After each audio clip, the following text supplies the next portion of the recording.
Halo Infinite hasn't had the smoothest time in development. Microsoft showcased their new Halo project, presenting it as the future of the franchise. This announcement was quickly overshadowed by the adverse reaction to the first gameplay trailer, with the majority disappointed with what they saw. The main culprit was how the game looked.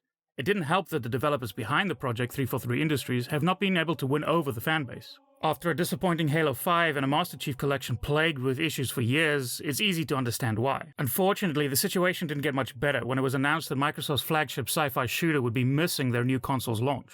This was over a year ago, but writing that sentence is still a shock. I'm not saying it was the wrong move, no one can really say that, but that decision could not have come easily. At a time when the Xbox's biggest competitor, Sony, was also releasing a new console and seemed to already be running away with the competition, delaying one of their few first-party franchises seemed insane. I can only imagine the stressful meetings and the arm-twisting that had to happen for that decision to be made. But it's a year later, both the PlayStation 5 and Xbox consoles have been released, and no one can buy them anyway, so score for Microsoft?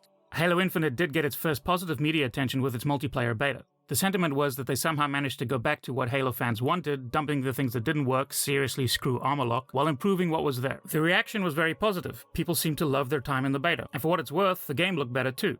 Also, it was announced that the multiplayer would be free, which, even though it makes complete sense in the current FPS market, is still not something many expected. While the positive reaction from the beta and the news that it wouldn't cost anything bought Microsoft some goodwill, they did have to spend that quickly. Soon after, it was announced that the campaign would not be playable co-op at launch, which, as synonymous as Halo campaign and co-op are, is a rather big blow. But then things got better again. During the Xbox's 20-year celebration stream, Microsoft and 343 surprised everyone by releasing the multiplayer early, or at least they would have if this industry could keep a secret. But you can play Halo multiplayer right now, for free, and if you've clicked this video, you probably have.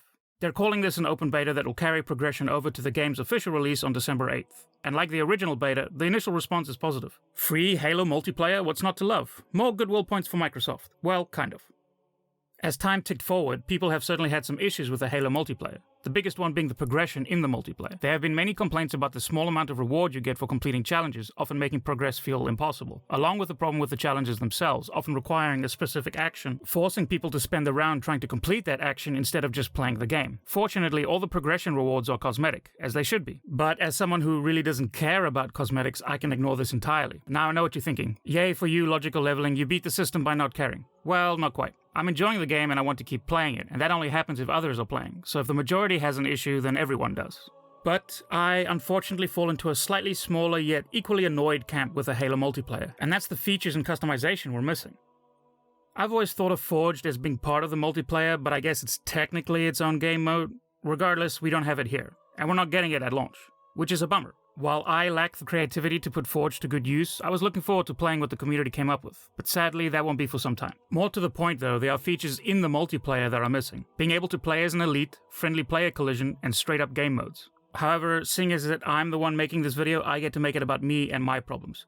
Why can I no longer select a game mode? Please, please, for the love of God, let me choose what game to play. Guys, I am not an objective player. It's just not my shtick. I'm sorry. I get to play with all these weird and wonderful sci-fi gadgets and weapons, and you want me to crouch behind a wall holding a ball. You can make the ball a flaming skull all you want. It's still boring. Please just let me choose Slayer. I'm not saying I want the objective modes out of the game. I know how important they are in the competitive scene. I just don't want to be in them. And when I only have time for 1 or 2 games in the evenings, I don't want to spend that time hiding in an alley. Just let me choose Slayer. I'm a Slayer. Let me slay. Just let me slay. In all seriousness, not being able to choose your game mode seems like an odd omission, and it's strange to even call it a feature, but I'm hoping it's one that gets added at launch. And 343 already began addressing the issue of progression and stated it as a priority, so things are looking optimistic. Speaking of launch, if I didn't anger a bunch of people by outing myself as one of those non-objective playing noobs, I'm sure this will do the trick. I didn't grow up with Halo multiplayer, at least not the competitive kind. Halo to me has always been about the campaign, and this one has me worried. It's already a disappointing blow that co-op won't be available at launch, but the stuff that's been announced around the campaign doesn't exactly excite me either. Yes, I'm talking about the open world element, and maybe I'm still bitter about what's happened with the Assassin's Creed franchise, but the idea of Master Chief climbing a radio tower to unlock map icons is a sad one, and we're heading towards it. Halo's campaign has always had these very intelligent and curated combat puzzles. It's one of the main reasons that the enemy AI is so positively remembered. They give you a wide range of tools, smart enemies, and you have to come up with the best solution you're capable of, which can create some awesome gaming memories even when unsuccessful.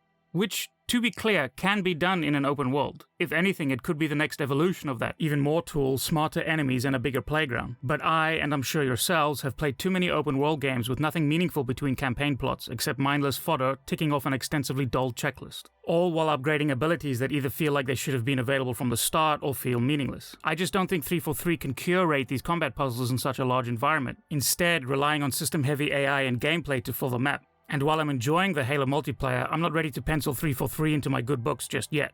Which brings me to the narrative. I'm not going to spoil anything here, but the Halo 5 narrative was messy to say the least, and left a lot of open threads, which, to be fair, is not new for the series. Spartan 117.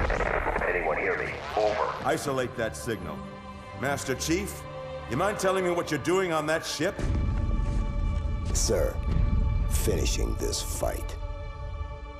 It seems that narratively this will continue that story, which I guess they felt like they had to, but I kind of wish they didn't. If anything, changing so much of the structure of the campaign feels like a good excuse to distance yourself from the previous narrative too. Like, set it in a different time or something, I don't know. Maybe they pull it off and I actually care about the characters again, but they did some things in the Halo 5 campaign that I'd rather forget. And I know I'm talking about the story in a Halo campaign, most people have already clicked off the video, but I like the Halo story.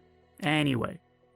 The good news is we won't have to wait long, with the campaign and officially the multiplayer releasing next week. It's also included in Game Pass for PC and Xbox, so at least the investment will be low. And who knows, maybe they did it.